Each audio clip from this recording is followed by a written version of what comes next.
Assalamualaikum warahmatullahi wabarakatuh. Yung Tay Mahmud na si Ismi Hadain. Ngayong araw po, araw ng Biyernes. Happy Biyernes din po. Mayroon po akong i-update sa inyo na available na blade natin. Siyempre may isang video na tayo na yung gayang ulo. Ngayon naman po ito ay ang customized na pudang mga kautak. Yan po.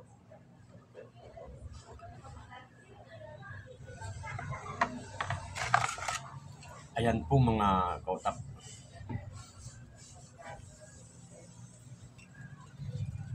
Ang original na itsura na po ito, ang pudang ay mahaba po mga kautak, pero ganito po siya. Ito po ay original din galing sa Tausugang blade na pudang po mga kautak. Pero customize lang po namin mga kautak, in-excel lang namin para maging isang pwede siya gamitin pang mga utility trabaho. Pwede ito sa mga buto. Ganito na siya.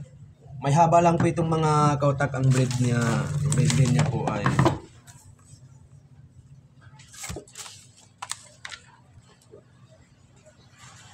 ten inches blade din po mga kautak. 10 inches. Tapos yung lapad ng blade niya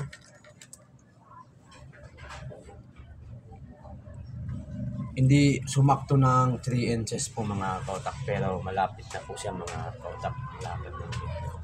Tapos may kakapalan din ang kanyang spin mga kautak. Yari din po ito sa multi stopper po mga kautak, kasi kung mother spring po hindi siya kakapal ng ganito. Yung stopper po yung gamit naming bakal sa paggawa ng blade nito mga kautak. Pwede po siya itong pangmatigasan ng kanyang blade mga kautak. Kung may interesado po ng ganito, please PM lang po kayo. Nag-iisa lang po ito mga kautak. Hindi na kami gumawa ng pangalawa o pang may magkagusto, baka tsaka kami gagawa ulit.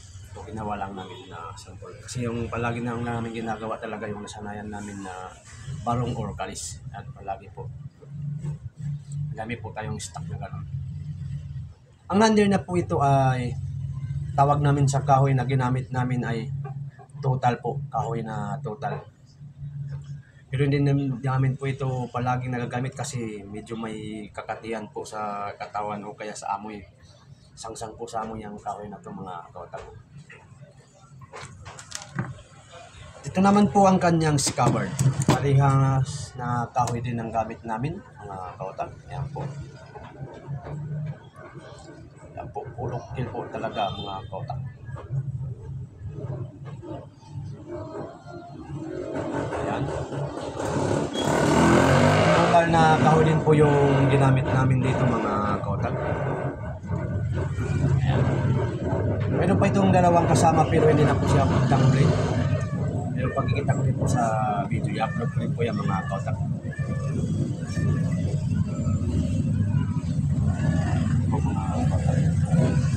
Yung dalawa pong kasama niya na ganito din ang kanyang design na okil ay pila po.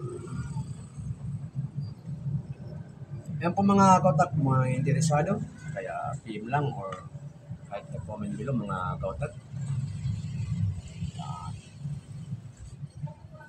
Kung mayroon pa kayong pwede may kagusto dito o may request, palagyan ng design ng blade o kaya pangalan nyo, pwede po.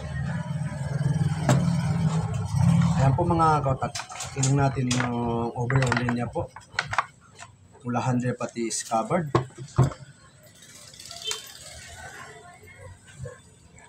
May haba po siya 17 inches po. Ang overall line niya po mga kautak. Yan po mga kautak. Ang customize po mga kautak. Sige po mga kautak. Maraming salamat po.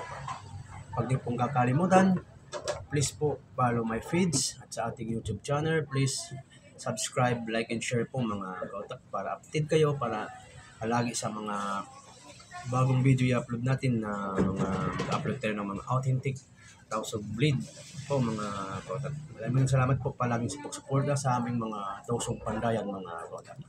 Magsukol.